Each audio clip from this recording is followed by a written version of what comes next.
बिस्मिल्लाहिर्रहमानिर्रहीम। Grade 4 English unit 3 page 15 to 21 part 2। जी तो students, vocabulary focus के बाद हमारा नेक्स्ट सेगमेंट है ग्रामर फोकस। ग्रामर फोकस में जो फर्स्ट एक्टिविटी है adjectives of origin. Read the adjectives of origin in the given sentences. She likes to eat Chinese noodles. Italian cream cake is very delicious. They have bought 2 German sports cars. Second activity में हमने ये करना है कि read the given sentences. They have adjectives of different types, origin, quality and colour. Sort them out and write them in your notebook. तो हमने 3 तरह के एडजेक्टिव्स जो हैं वो 3 कॉलम बना के कॉपी में सेपरेट करने हैं अपनी नोटबुक में। तो सबसे पहले हम ओरिजिन के जो एडजेक्टिव्स हैं इनको एक कॉलम में लिख लेते हैं, जैसा कि फ्रेंच, पाकिस्तानी, अमेरिकन, इटालियन और चाइनीज़। ये इन्हीं सेंटेंसेस में हैं जो 5 सेंटेंसेस आपके सामने हैं। फिर हम देख लेते हैं जी क्वालिटी के जो इनमें एडजेक्टिव्स मौजूद हैं। पहला है जी डाइवर्स, फिर वंडरफुल और ओल्ड। इसी तरह थर्ड टाइप है कलर। कलर में हम देखते हैं जी ब्लू, ब्लैक। ये 2 एडजेक्टिव्स जो हैं इस तरह से हमारे पास इसमें मौजूद हैं। थर्ड एक्टिविटी जो ग्रामर फोकस में है preposition of position. Right sentences of your own using propositions of position given below in your notebook. Up, over, around, between और under.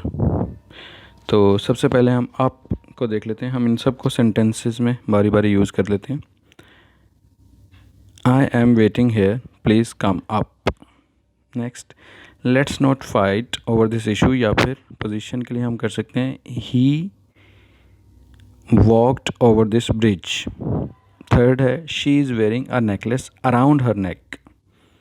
There flows a river between 2 cities. They found nothing under the ground.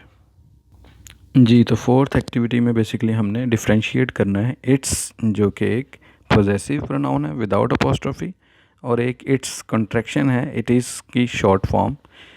इसके हवाले से हमें कहा गया है जी read this sentences. हम ये सेंटेंसेस को पढ़ लेंगे। It's very cold today. Do you know if it's cold in Paris. तो ये इसका डिफरेंट हम यूज़ देख लेते हैं। और फिर हमें नेक्स्ट एक्टिविटी में कहा गया है जी कि make 3 sentences of its and it is, यानी कि इट्स की contraction each in your notebook.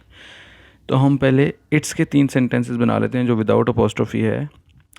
I love its shine, its colour is brown, it shakes its tell.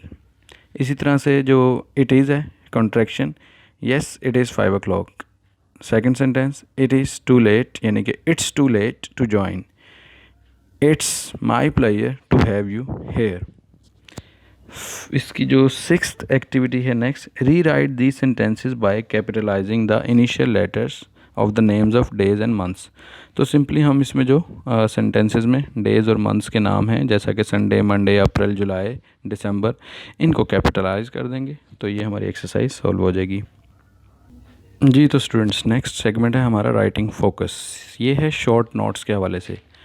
तो हमें कुछ 4 जो हैं शॉर्ट नोट्स ऑलरेडी इन्होंने सैम्पल या टेम्पलेट के तौर पे दिए हुए हैं। A short note to a friend, a short note to a brother, an invitation to a friend to an Eid party. इसी तरह से एक्सेप्टिंग एन इन्विटेशन। फिर इसकी सेकंड एक्टिविटी में हमें कहा गया है जी write replies accepting the following invitation in your notebook. तो ये 2 इन्विटेशन है जिनका रिप्लाई हमने लिखना है। एक जो फर्स्ट है इसका मैं सोल्यूशन आपको लिखवा देता हूँ जैसे मैंने इसको सॉल्व किया है। इसी तरह से आप भी सेकंड वाले को as a practice you can do it at home. First वाला है जी an invitation to a party in celebration of a friend success. तो इसको आप ऐसे रिप्लाई कर सकते हैं अगर आपको इन्विटेशन आया है, dear Sara, I have already come to know about your clean sweep in final exams. Thank you for inviting me at celebration. I would love to be there. Thanks Alina Jameel. तो इसी तरह से आप भी सेकंड वाला खुद से बना सकते हैं। Thank you.